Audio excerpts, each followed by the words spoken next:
전해드린 대로 푸틴 러시아 대통령이 평양에 도착한 가운데 북한과 러시아는 정상회담을 통해서 양국 관계를 준동맹 수준으로 격상시킬 전망입니다. 네, 관련 내용 엄효식 전 합창공보실장과 자세히 짚어보도록 하겠습니다. 안녕하십니까? 안녕하세요.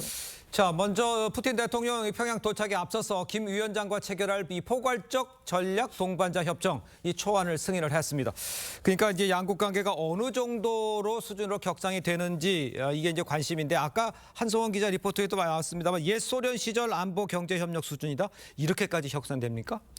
네, 보통 국가 간의 관계에서는 여러 가지 단계가 있는데 예. 보통 가장 높은 단계는 뭐 한미동맹처럼 동맹, 전략동맹이 가장 높은 수준인데요. 예. 이번에 북한과 러시아가 맺게 될 단계는 그보다 바로 한 단계 낮은 포괄적 전략 동반자 관계라고 볼 수가 있습니다. 네. 기존보다는 굉장히 북한과 러시아 관계가 격상되는 건데요. 마지막 그 전략동맹 수준이 남아있기 때문에 네네. 아마 북한과 러시아가 앞으로도 국제 관계에서 더욱더 긴밀한 관계를 맺어가며 네. 언젠가는 전략동맹 단계로 올라가기 위한 지금 마지막 단계인 것으로 예상이 됩니다. 네, 그렇군요. 군사 협력이 어느 정도까지 이어질지 이뤄질지 여기에도 관심이 쏠리고 있는데 이번에 새로 체결된 협정 문건에 자동 군사 개입 조항 다시 들어갈지 관심입니다. 어떻게 예상하시나요? 예, 보통 우리 한미동맹도 보면 한국이나 미국이 군사적으로 일국이 침략을 받으면 그 국가가 심의를 해서 군사력이 동원이 되지 않습니까? 네네. 나토 같은 경우도 마찬가지고요. 예. 북한하고 구소련 같은 경우도 1961년에 네. 그런 상호 군사 개입 조항이 협정으로 맺어져 있었는데 이것은 소련이 러시아로 전환되는 과정에서 1996년에 이제 무효가 됩니다. 예. 그 이후로 북한과 러시아 관계에서는 군사 개입이란 이런 그 협정 내용은 포함되지 않았었는데 예. 현재 직접적으로 군사력이 동원되지는 않지만 북한과 러시아의 군사적 협력은 굉장히 여러 분야에서 나타나고 있지 않습니까? 네. 그렇죠. 그래서 이런 군사력이 직접적으로 개입되는 부분도 앞으로 우리가 주시해야 될 부분이라고 생각이 됩니다. 그렇지만 이제 지켜봐야 된다. 어떻게 될지는 모른다. 이 얘기를 하시는 건가요? 네, 그렇습니다. 알겠습니다. 네. 일단 이제 푸틴 대통령은요 북한 노동신문에 이 게재한 기고문에서 서방의 통제와 상관없이 북한과 협력을 강화하겠다 이렇게 밝혔습니다. 사실상 대북 테러 제재를 피하겠다 뭐 이런 의도라고 이해를 하면 되겠습니까? 지금 전 세계에서 국제사회로부터 강력한 제재를 받고 있는 나라가 딱 두 나라입니다. 러시아와 북한이죠. 네. 러시아는 이제 우크라이나 전쟁 때문에 제재를 받고 있고 네네. 북한은 핵무기 개발 또는 ICBM 미사일 개발로 인해서 그런 제재를 받고 있는데요. 네네. 결국 두 나라가 국제적으로 고립되어 있는 두 나라가 살아갈 수 있는 방법은 제재받고 있는 두 나라끼리 긴밀히 협력하는 방법밖에 없지 않겠습니까? 아. 그래서 한쪽은 러시아 같은 경우는 북한으로부터 부족한 뭐 포병탄과 같은 무기 체계의 도움을 받는 것이고 네. 네. 북한은 고립된 국제사회에서 러시아가 거부권 등을 행사함으로써 북한의 위치를 도와주는 그런 상호 협력 관계를 더욱더 긴밀히 맺어갈 것으로 보입니다. 예. 네, 러시아가 북한에 이제 위성 관련 기술을 전달해 줄지 이전해 줄지 여기에도 관심이 쏠리고 있는데 이번에 이제 푸틴 대통령의 방북단을 보면 위성 담당 사장을 포함해서 러시아 군부 핵심 인사들이 포함이 됐다 이렇게 전해지고 있거든요. 네. 어떻게 예상하시나요? 네, 최근 북한이 뭐 ICBM 미사일 화성 17호, 18형 이런 거에서는 굉장한 성공을 거두었는데 예. 최근 군사 정찰 위성 발사는 실패했지 않습니까? 예. 그렇죠. 그러니까 북한으로서는 재래식 군사력이나 미사일 같은 부분에서는 이미 상당한 성과를 거두었는데 예. 이런 우주 항공 분야에서는 아직도 많은 기술의 부족을 절감하고 있습니다. 네네. 아마 그런 부분을 지난번 김정은이 예. 러시아를 방문했을 때도 관련된 시설들을 방문했었고 이번에 푸틴이 북한을 방문하면서 우주항공 분야의 많은 전문가들을 동반해서 온 것은 그런 분야에 대해서 예. 러시아가 북한을 확실히 지원하겠다는 의지의 표명이라고도 볼 수가 있겠습니다. 알겠습니다. 근데 이제 그 북한군이 이제 내려왔다가 우리의 경고 사격으로 퇴각했잖아요. 북한군의 이런 움직임은 어떻게 해석을 하고 계십니까? 보통 그 DMZ라고 저희가 이제 이야기를 그렇죠. 하고 예, 또 예. 군사분계선 MDL이라고 말을 하는데 네네.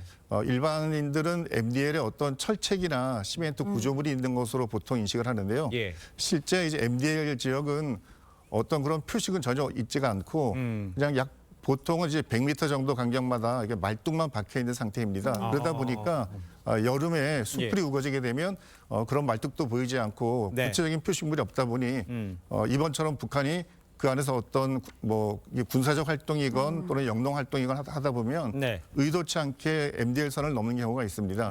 물론 이번 같은 경우는 이제 우리 군에서 북한군이 그 MDL 지역으로 진입할 때부터 계속 관측을 했기 때문에 특별한 적대적 행동을 하지 않았고 또 뭐 무장 상태 또는 움직임 등을 쭉 추적해 본 결과 군사적 도발을 목적에 둔 것은 아니다라고 봤는데 네. 또 사실 그렇다고 해서 그거를 액면 그대로 믿을 수는 없죠. 예. 외형적으로는 그렇게 보일지라도 저 상황에서 또 어떤 도발을 할 수 있다는 가능성을 가지고 합참도 그런 부분에서는 뭐 경계와 감시를 철저히 하고 있는 것으로 알고 있습니다. 알겠습니다. 네, 그런데 이제 북한이요. 최근에 DMZ 안에서 지뢰를 매설하고 대전차 방벽 구조물을 설치하고 있다라고 확인이 되고 있다. 이런 리포트 저희가 앞서서도 전해드렸는데 그렇다면 사실상 이제 새로 국경선 세우기 작업에 들어간 건 아니냐 이런 관측도 나오거든요.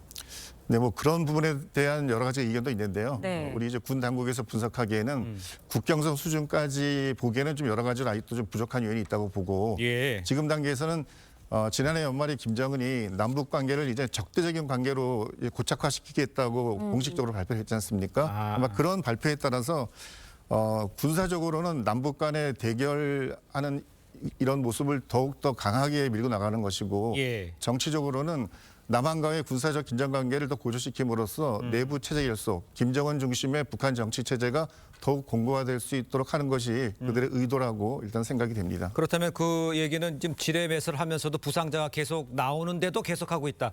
그 맥락에서 같은 일을 계속하고 있다. 이렇게 이해를 하면 되겠습니까? 그러면? 네, 맞습니다.